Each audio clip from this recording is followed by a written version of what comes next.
دعا مانگی تو جانتے ہو میں نے اللہ سے کیا مانگا؟ گورنر نے کہا کہ ہاں یہ تو دیکھا کہ تم دعا مانگ رہے ہو، لیکن کیا مانگا یہ میں کیا جانوں، تم جانو، تمہارا رب جانتا ہے، میں نہیں جانتا کہ تم نے کیا مانگا۔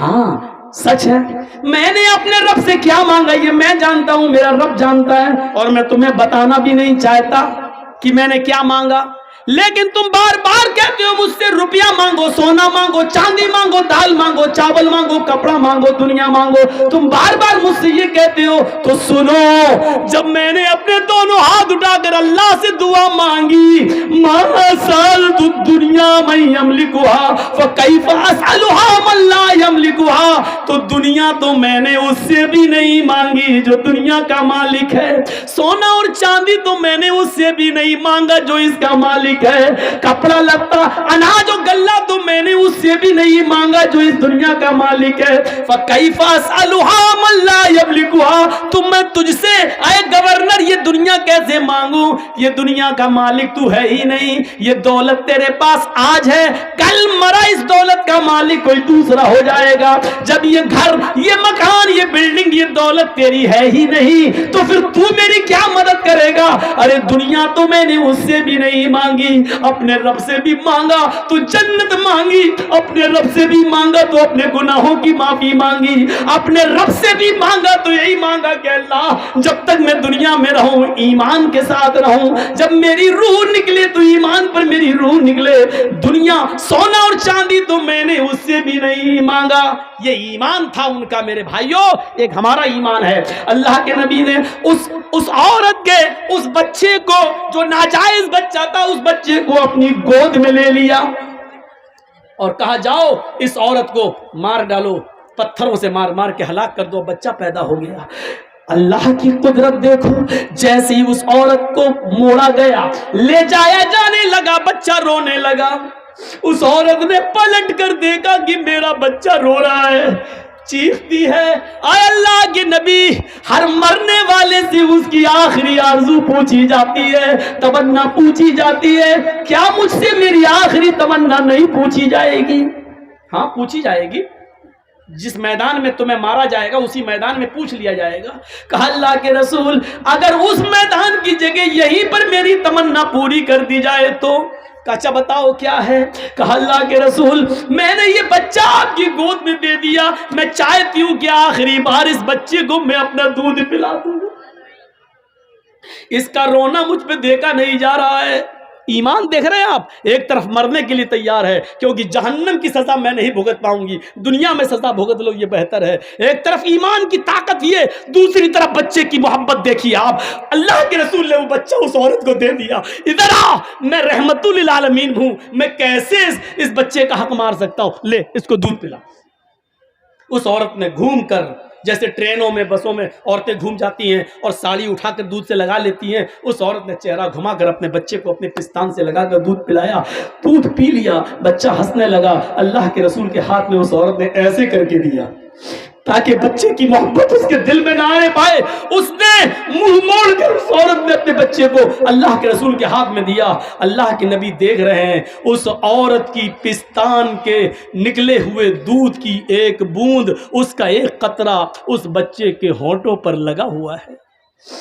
اللہ کے نبی نے اس عورت سے کہا ادھر آ، کہاں جا رہی ہو؟ کہا سزا بھگتنے کے لیے، جو جرم میں نے کیا ہے اس کی سزا پانے کے لیے۔ اللہ کے نبی نے کہا اللہ نے مجھے رحمت للعالمین بنا کر بھیجا ہے، اس بچے کی غذا تیری پستان میں موجود ہے، یہ بچے کو ابھی تیرے دودھ کی ضرورت ہے، محمد ظالم نہیں ہے، اس بچے کا حق نہیں مار سکتا ہے۔ اے عورت ابھی تجھے قتل نہیں کیا جائے گا، ابھی تجھے نہیں مارا جائے گا، جب تک یہ بچہ تیرا دودھ پیے گا تب تک تجھے نہیں مارا جائے گا، اس بچے کو لے جا اور اس بچے کو دودھ پلا، جب تک یہ تیرا دودھ پیے گا تجھے قتل نہیں کیا جا سکتا، جب یہ بچہ روٹی کھانے لگے تب تو لے کر میرے پاس آنا۔ اللہ کے رسول نے پھر سزا ملتوی کر دی اور اس عورت کو بچہ لے کے جانا پڑا۔ جب بچہ روٹی کھانے لگا تو وہ عورت لے کے آتی ہے، کہتی ہے اللہ کے رسول